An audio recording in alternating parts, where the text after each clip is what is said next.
noite. Hoje nós vamos tratar de um tema livre aqui, escolhi aleatoriamente, e vamos tratar hoje da reforma da Previdência. Hoje à tarde foi aprovado numa das comissões na Câmara dos Deputados o texto do relator da reforma da Previdência. E a reforma da Previdência é um prolongamento daquilo que a gente pode chamar, o que se chamou, que foi muito divulgado na mídia, muito trabalhado, isso que foi o chamado golpe, um golpe contra a democracia. E essa parte, que é a reforma da Previdência, ela atinge diretamente toda a classe trabalhadora. E especialmente, aí eu faço referência aqui às categorias de professores, de profissionais de enfermagem, de profissionais de segurança pública, são ou serão diretamente atingidos por essa reforma, tá? De forma que é preciso estabelecer um cronograma de lutas, um cronograma de atividade que possa, de certa forma, nos contrapor ao que está por vir. Boa noite, Flávio Júnior. Tudo bem contigo, né? Então, para iniciar, eu gostaria de trazer aqui, assim, para a gente relembrar um escritor antigo, mais atualíssimo, que é o Bertold Brecht. O Bertold Brecht, principalmente para os estudantes de letras, aí, como o Flávio Júnior. Boa noite, Elizabeth. O Bertold Brecht ele tem um poema chamado Intertexto, e eu vou iniciar aqui a nossa conversa tratando desse poema. O poema diz mais ou menos assim: primeiro, levar os negros, mas não me importei com isso, eu não era negro. Em seguida, levar os operários, não me importei com isso, eu também não era operário. Depois, prender os miseráveis, não me importei com isso, porque não sou miserável. Depois, agarrar um desempregado. Mas como meu emprego também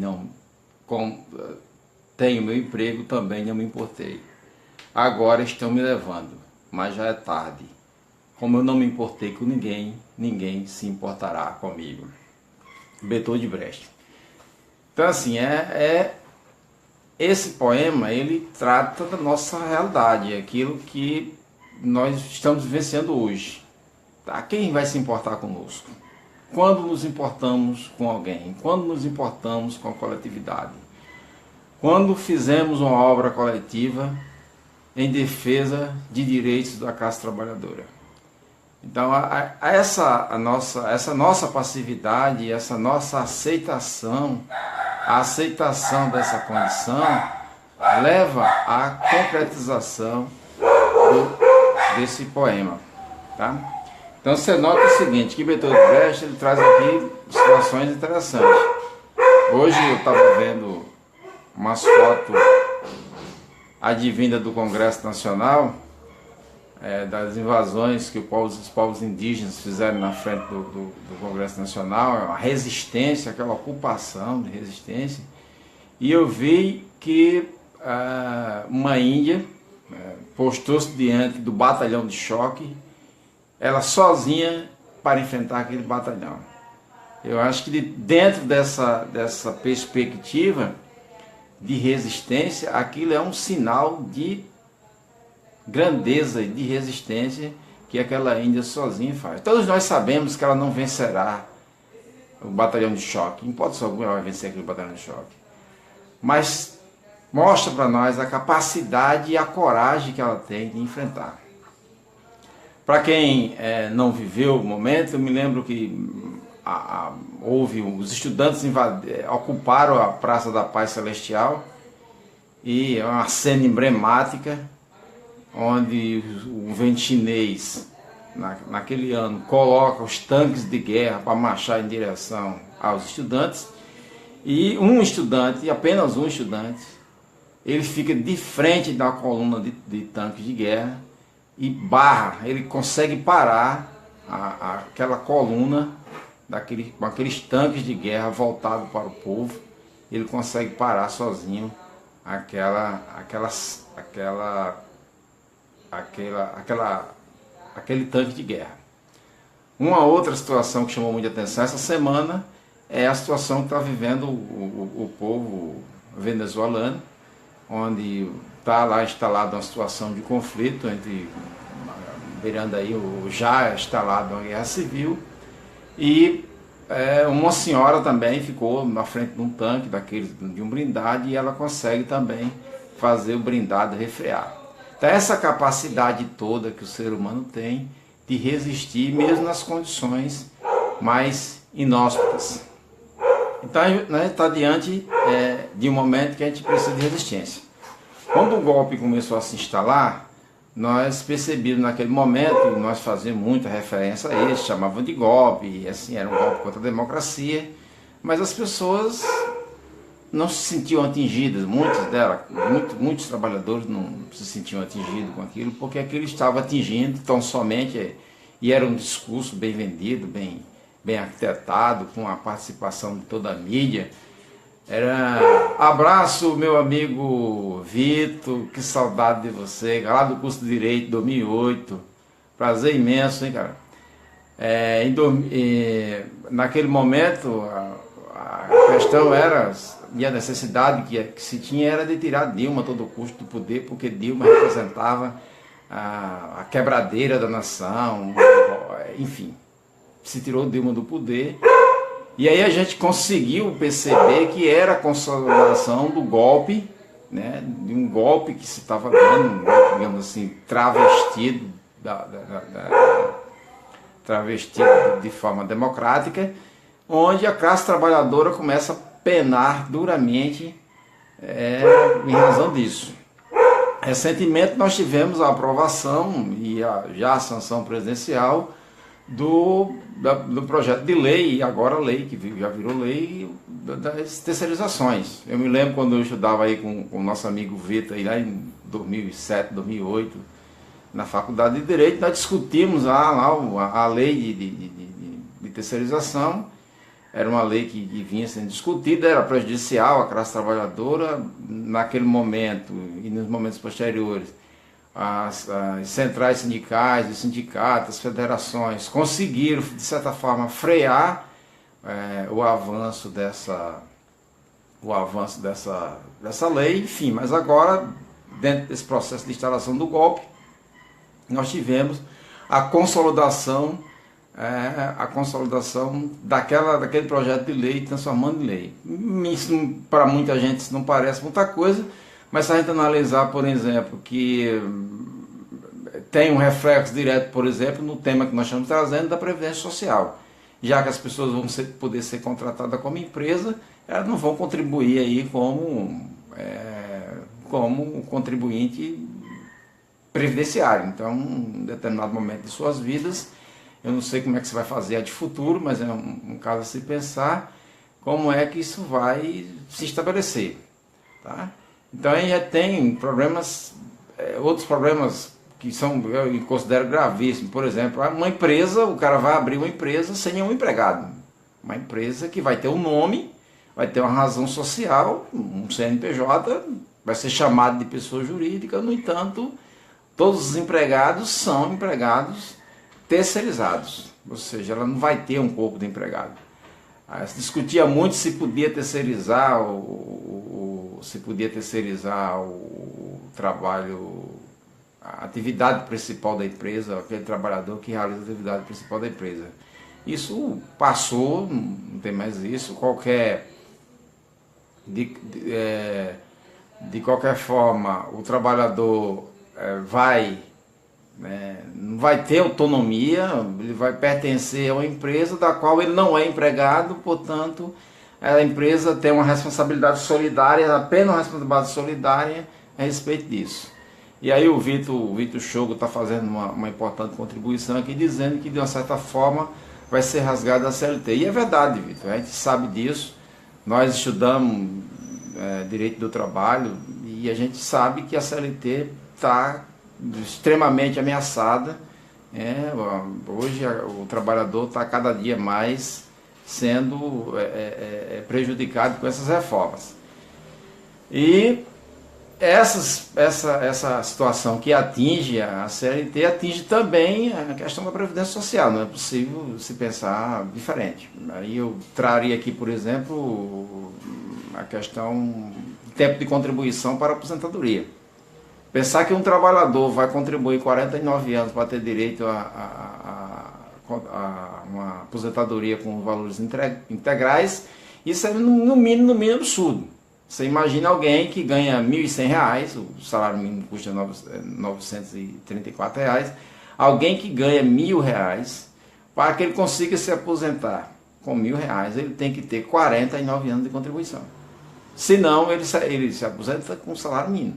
E aí não vai haver nenhuma diferença. Isso eu estou falando a grosso modo assim, não estou trazendo especificamente aqui, porque eu estou tentando ser, digamos aí, acessível, ter uma informação mais acessível. Então, esse trabalhador, ele passa a vida inteira dele trabalhando, ele trabalha há 40 anos, se ele entrou no mercado de trabalho aos 25 anos, o que não é fácil, um jovem entrar no mercado de trabalho aos 20 anos, o mercado de trabalho não permite isso. Então ele passa lá 40 anos trabalhando, ele vai estar com 65 anos, aí chega o momento da aposentadoria dele, mas ele só tem 40 anos de contribuição. Em 40 anos de contribuição, ele não vai ter direito à aposentadoria integral, então ele vai se aposentar com aposentadoria proporcional. Tem algumas categorias, especificamente, e aí eu traria professores, profissionais de enfermagem, profissionais de segurança pública, que tem situações mais específicas ainda. E que a lei está colocando tudo na mesma situação. Você imagina um professor, uma professora que ensina de primeira a quarta série, que a gente chama de professora primária, ela ter que ficar aí 35 anos, né, ou até completar 65 anos numa sala de aula. Eu sou professor, a gente sabe quanto é desgastante uma sala de aula com 40 alunos dentro, com 35, 40 alunos dentro dessa sala de aula, como é desgastante, como é que você vai conseguir passar no mínimo 35 anos dentro de uma sala de aula. Isso é impensável, não é por aí o caminho, tá? Então, você precisa se refazer, e a forma de se refazer isso é a gente ir para a rua, a gente defender nossos direitos que foram duramente conquistados ao longo de tantos anos. Trazendo, por exemplo, a questão do profissional de enfermagem. O profissional de enfermagem, hoje somos cerca de 2 milhões no Brasil, desses 2 milhões, cerca de 1,5 milhão são técnicos auxiliares de enfermagem, aqueles que fazem o grosso da mão de obra, aqueles que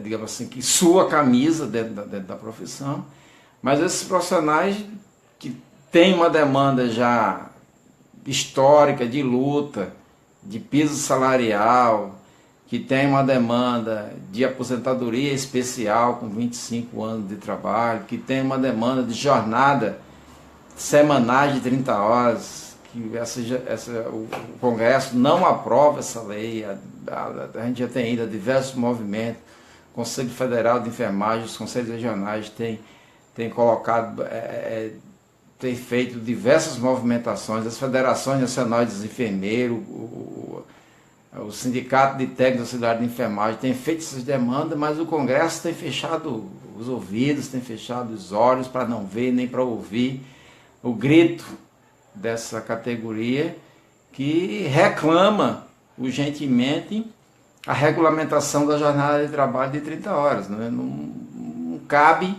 a um profissional de enfermagem que tem uma jornada de 12 horas diária, que fica, a enfermagem é aquela que se põe 24 horas por dia ao lado do paciente, o médico passa a receita, vai embora, psicólogo vem quando é chamado, né? Assistente social vem quando a família, na hora da visita, ou especificamente é um paciente ali ou outro, mas a enfermagem, o profissional de enfermagem, principalmente os técnicos auxiliares, estão ao lado do paciente 24 horas por dia, sem cessar.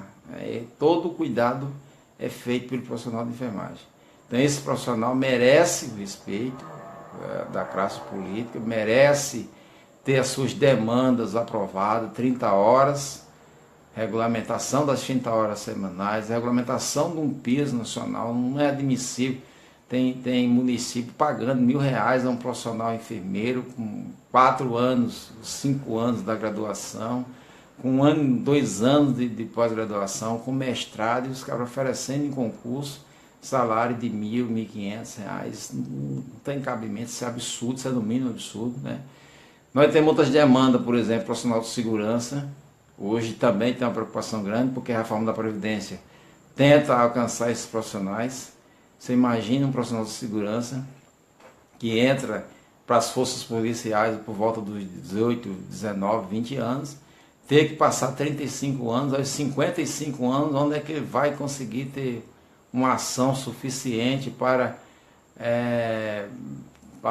realizar suas atividades, que não são atividades fáceis, são atividades difíceis de ser realizadas, que requer muita atenção, que coloca em risco a vida da pessoa, do profissional, coloca em risco a vida da sociedade, e que esses profissionais merecem o respeito das autoridades. Não pode brincar de simplesmente cortar a aposentadoria desse pessoal. Então, essa mensagem que nós estamos fazendo hoje, estamos abrindo um debate, né? Agradecendo a participação dos nossos telespectadores e nossos face espectadores, porque é um momento que a gente tem de lutar, um momento de luta. Olá, prima, diretamente de São Paulo aí, Vitória Ferreira, minha prima, um abraço no coração, um cheiro no coração, ok? É um momento de luta. Então, sexta-feira, nós temos uma greve nacional, tá? Uma greve, uma paralisação, para que a gente possa, enfim, entrar nessa luta. Você profissional de enfermagem, você profissional de segurança, você professor, você trabalhador da construção civil, você motorista de ônibus e as tantas outras profissões que tem aí, que são todos atingidos por essa fase do golpe, que é a reforma da Previdência, que já se instalou, está aí, vai ser aprovado se a gente nada fizer. É preciso lutarmos com unhas e dentes, com as garras, com a força que tinha aquela Índia, quem viu a foto no Facebook aí, hoje, com a força que tem aquela Índia de enfrentar, né, de enfrentar os obstáculos e tentar vencer essa batalha. Não é uma batalha fácil, mas não podemos nos calar diante disso, tá? Então, um abraço a todos vocês, obrigado pelas participações e vamos à luta, porque é com a luta que nós vamos vencer, ok? Um grande abraço. Olá, boa noite. Hoje nós vamos tratar de um tema livre aqui, escolhi aleatoriamente, e vamos tratar hoje da reforma da Previdência. Hoje à tarde foi aprovado numa das comissões na Câmara dos Deputados texto do relator da reforma da Previdência. E a reforma da Previdência é um prolongamento daquilo que a gente pode chamar, o que se chamou, que foi muito divulgado na mídia, muito trabalhado, isso que foi o chamado golpe, um golpe contra a democracia. E essa parte, que é a reforma da Previdência, ela atinge diretamente toda a classe trabalhadora. E especialmente, eu faço referência aqui às categorias de professores, de profissionais de enfermagem, de profissionais de segurança pública, são ou serão diretamente atingidos por essa reforma, tá? De forma que é preciso estabelecer um cronograma de lutas, um cronograma de atividade que possa, de certa forma, nos contrapor ao que está por vir. Boa noite, Flávio Júnior. Tudo bem contigo, né? Então, para iniciar, eu gostaria de trazer aqui, assim, para a gente relembrar um escritor antigo, mais atualíssimo, que é o Bertold Brecht. O Bertold Brecht, principalmente para os estudantes de letras aí, como o Flávio Júnior. Boa noite, Elizabeth. O Bertold Brecht ele tem um poema chamado Intertexto, e eu vou iniciar aqui a nossa conversa tratando desse poema. O poema diz mais ou menos assim: primeiro levar os negros, mas não me importei com isso, eu não era negro. Em seguida, levar os operários, não me importei com isso, eu também não era operário. Depois, prender os miseráveis, não me importei com isso, porque não sou miserável. Depois, agarrar um desempregado, mas como meu emprego também não... tenho meu emprego, também não me importei. Agora estão me levando, mas já é tarde. Como eu não me importei com ninguém, ninguém se importará comigo. Bertold Brecht. Então assim, esse poema, ele trata da nossa realidade, aquilo que nós estamos vivenciando hoje. Tá? Quem vai se importar conosco? Quando nos importamos com alguém? Quando nos importamos com a coletividade? Quando fizemos uma obra coletiva em defesa de direitos da classe trabalhadora?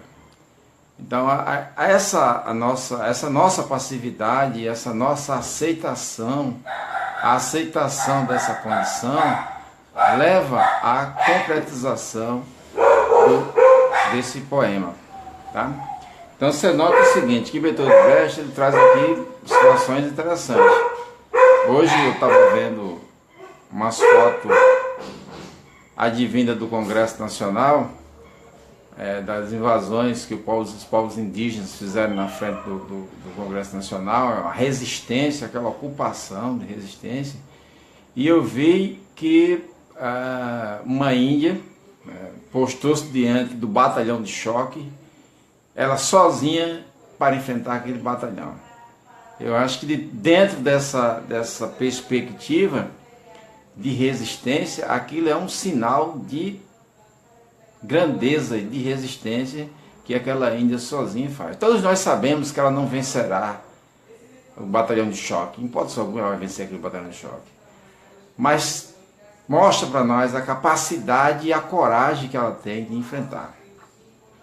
Para quem não viveu o momento, eu me lembro que houve os estudantes ocuparam a Praça da Paz Celestial, e é uma cena emblemática onde o governo chinês, naquele ano, coloca os tanques de guerra para marchar em direção aos estudantes, e apenas um estudante, ele fica de frente da coluna de tanques de guerra e ele consegue parar aquela coluna com aqueles tanques de guerra voltados para o povo. Ele consegue parar sozinho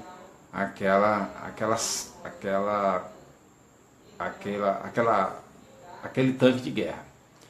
Uma outra situação que chamou muita atenção essa semana é a situação que está vivendo o povo venezuelano, onde está lá instalada uma situação de conflito beirando aí já instalado uma guerra civil, e uma senhora também ficou na frente de um tanque de um blindado, e ela consegue também fazer o blindado refrear. Então essa capacidade toda que o ser humano tem de resistir mesmo nas condições mais inóspitas. Então a gente está diante de um momento que a gente precisa de resistência. Quando o golpe começou a se instalar, nós percebemos naquele momento, e nós fazíamos muita referência a isso, chamavam de golpe, e assim, era um golpe contra a democracia, mas as pessoas não se sentiam atingidas, muitos trabalhadores não se sentiam atingidos com aquilo, porque aquilo estava atingindo tão somente, e era um discurso bem vendido, bem arquitetado, com a participação de toda a mídia. Era abraço, meu amigo Vitor, que saudade de você, lá do curso de Direito 2008, prazer imenso, hein, cara? Naquele momento, a questão era, e a necessidade que se tinha era de tirar Dilma a todo custo do poder, porque Dilma representava a quebradeira da nação, enfim, se tirou Dilma do poder. E aí a gente conseguiu perceber que era a consolidação do golpe, né, de um golpe que se estava dando, digamos assim, travestido travestido de forma democrática, onde a classe trabalhadora começa a penar duramente em razão disso. Recentemente nós tivemos a aprovação e já a sanção presidencial do projeto de lei, e agora lei, que já virou lei, das terceirizações. Eu me lembro quando eu estudava aí com o nosso amigo Vitor, aí lá em 2007, 2008, na Faculdade de Direito, nós discutimos a lei de terceirização. Era uma lei que vinha sendo discutida, era prejudicial à classe trabalhadora. Naquele momento e nos momentos posteriores, as centrais sindicais, os sindicatos, as federações conseguiram, de certa forma, frear o avanço dessa lei, enfim. Mas agora, dentro desse processo de instalação do golpe, nós tivemos a consolidação daquele projeto de lei, transformando em lei. Isso, para muita gente, isso não parece muita coisa, mas se a gente analisar, por exemplo, que tem um reflexo direto, por exemplo, no tema que nós estamos trazendo da Previdência Social. Já que as pessoas vão poder ser contratadas como empresa, elas não vão contribuir aí como contribuinte previdenciário. Então, em determinado momento de suas vidas, eu não sei como é que você vai fazer de futuro, mas é um caso a se pensar como é que isso vai se estabelecer. Tá? Então aí já tem problemas, outros problemas que eu considero gravíssimos. Por exemplo, uma empresa, o cara vai abrir uma empresa sem nenhum empregado. Uma empresa que vai ter um nome, vai ter uma razão social, um CNPJ, vai ser chamado de pessoa jurídica, no entanto, todos os empregados são empregados terceirizados, ou seja, ela não vai ter um corpo de empregado. Se discutia muito se podia terceirizar o trabalho, a atividade principal da empresa, aquele trabalhador que realiza a atividade principal da empresa. Isso passou, não tem mais isso. De qualquer forma, o trabalhador não vai ter autonomia, ele vai pertencer a uma empresa da qual ele não é empregado, portanto, a empresa tem uma responsabilidade solidária, apenas uma responsabilidade solidária a respeito disso. E aí o Vitor Shogo está fazendo uma importante contribuição aqui, dizendo que de uma certa forma vai ser rasgada a CLT. E é verdade, Vitor, a gente sabe disso, nós estudamos direito do trabalho e a gente sabe que a CLT está extremamente ameaçada. Hoje o trabalhador está cada dia mais sendo prejudicado com essas reformas. E essa situação que atinge a CLT atinge também a questão da Previdência Social. Não é possível se pensar diferente. Aí eu traria aqui, por exemplo, a questão do tempo de contribuição para a aposentadoria. Pensar que um trabalhador vai contribuir 49 anos para ter direito a uma aposentadoria com valores integrais, isso é no mínimo absurdo. Você imagina alguém que ganha R$ 1.100, o salário mínimo custa R$ 934, alguém que ganha R$ 1.000, para que ele consiga se aposentar com R$ 1.000, ele tem que ter 49 anos de contribuição. Senão ele se aposenta com salário mínimo. E aí não vai haver nenhuma diferença. Isso eu estou falando a grosso modo assim, não estou trazendo especificamente aqui, porque eu estou tentando ser, digamos aí, acessível, ter uma informação mais acessível. Então, esse trabalhador, ele passa a vida inteira dele trabalhando, ele trabalha há 40 anos, se ele entrou no mercado de trabalho aos 25 anos, o que não é fácil, um jovem entrar no mercado de trabalho aos 20 anos, o mercado de trabalho não permite isso. Então ele passa lá 40 anos trabalhando, ele vai estar com 65 anos, aí chega o momento da aposentadoria dele, mas ele só tem 40 anos de contribuição. Em 40 anos de contribuição, ele não vai ter direito à aposentadoria integral, então ele vai se aposentar com aposentadoria proporcional. Tem algumas categorias, especificamente, e aí eu traria professores, profissionais de enfermagem, profissionais de segurança pública, que tem situações mais específicas ainda, e que a lei está colocando tudo na mesma situação. Você imagina um professor, uma professora que ensina de primeira a quarta série, que a gente chama de professora primária, ela ter que ficar aí 35 anos, né, ou até completar 65 anos numa sala de aula. Eu sou professor, a gente sabe quanto é desgastante uma sala de aula com 40 alunos dentro, com 35, 40 alunos dentro dessa sala de aula, como é desgastante, como é que você vai conseguir passar no mínimo 35 anos dentro de uma sala de aula. Isso é impensável, não é por aí o caminho, tá? Então isso precisa se refazer, e a forma de se refazer isso é a gente ir para a rua, a gente defender nossos direitos que foram duramente conquistados ao longo de todos os anos. Trazendo, por exemplo, a questão do profissional de enfermagem. O profissional de enfermagem, hoje somos cerca de 2 milhões no Brasil. Desses 2 milhões, cerca de 1,5 milhão são técnicos auxiliares de enfermagem, aqueles que fazem o grosso da mão de obra, aqueles que digamos assim, que sua a camisa dentro da profissão.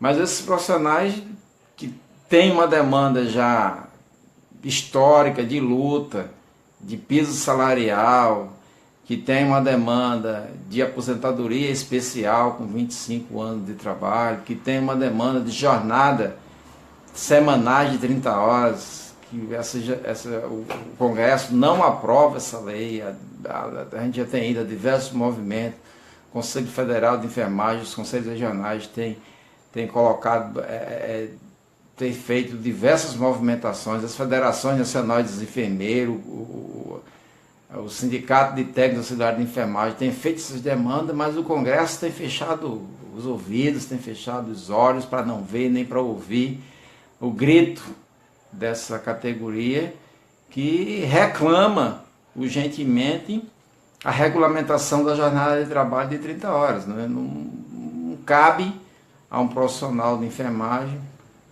que tem uma jornada de 12 horas diária, que fica, a enfermagem é aquela que se põe 24 horas por dia ao lado do paciente, o médico passa a receita, vai embora, psicólogo vem quando é chamado, né?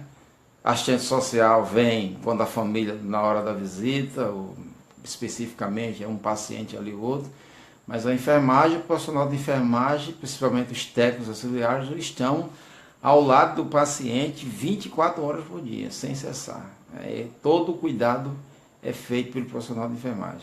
Então esse profissional merece o respeito da classe política, merece ter as suas demandas aprovadas, 30 horas, regulamentação das 30 horas semanais, regulamentação de um piso nacional. Não é admissível. Tem município pagando R$1.000 a um profissional enfermeiro com 4 anos, 5 anos da graduação, com 1 ano, 2 anos de pós-graduação, com mestrado, e os caras oferecendo em concurso salário de R$1.000, R$1.500. Não tem cabimento, isso é absurdo, isso é no mínimo absurdo, né? Nós temos outras demandas, por exemplo, profissional de segurança. Hoje também tem uma preocupação grande, porque a reforma da Previdência tenta alcançar esses profissionais. Você imagina um profissional de segurança que entra para as forças policiais por volta dos 18, 19, 20 anos, ter que passar 35 anos, aos 55 anos, onde é que ele vai conseguir ter uma ação suficiente para realizar suas atividades, que não são atividades fáceis, são atividades difíceis de ser realizadas, que requer muita atenção, que coloca em risco a vida da pessoa, do profissional, coloca em risco a vida da sociedade, e que esses profissionais merecem o respeito das autoridades. Não pode brincar de simplesmente cortar a aposentadoria desse pessoal. Então, essa mensagem que nós estamos fazendo hoje, estamos abrindo um debate, né? Agradecendo a participação dos nossos telespectadores e nossos face espectadores, porque é um momento que a gente tem de lutar, um momento de luta. Olá, prima, diretamente de São Paulo aí, Vitória Ferreira, minha prima, um abraço no coração, um cheiro no coração, ok? é um momento de luta. Então, sexta-feira, nós temos uma greve nacional, tá? Uma greve, uma paralisação para que a gente possa, enfim, entrar nessa luta. Você profissional de enfermagem, você profissional de segurança, você professor, você trabalhador da construção civil, você motorista de ônibus e as tantas outras profissões que tem aí, que são todos atingidos por essa fase do golpe que é a reforma da Previdência, que já se instalou, está aí, vai ser aprovado se a gente nada fizer. É preciso lutarmos com unhas de dentro, com as garras, com a força que tinha aquela Índia, quem viu a foto no Facebook aí, hoje, com a força que tem aquela Índia de enfrentar, né, de enfrentar os obstáculos e tentar vencer essa batalha. Não é uma batalha fácil, mas não podemos nos calar diante disso, tá? Então, um abraço a todos vocês, obrigado pelas participações e vamos à luta. A luta, porque é com a luta que nós vamos vencer. Ok? Um grande abraço.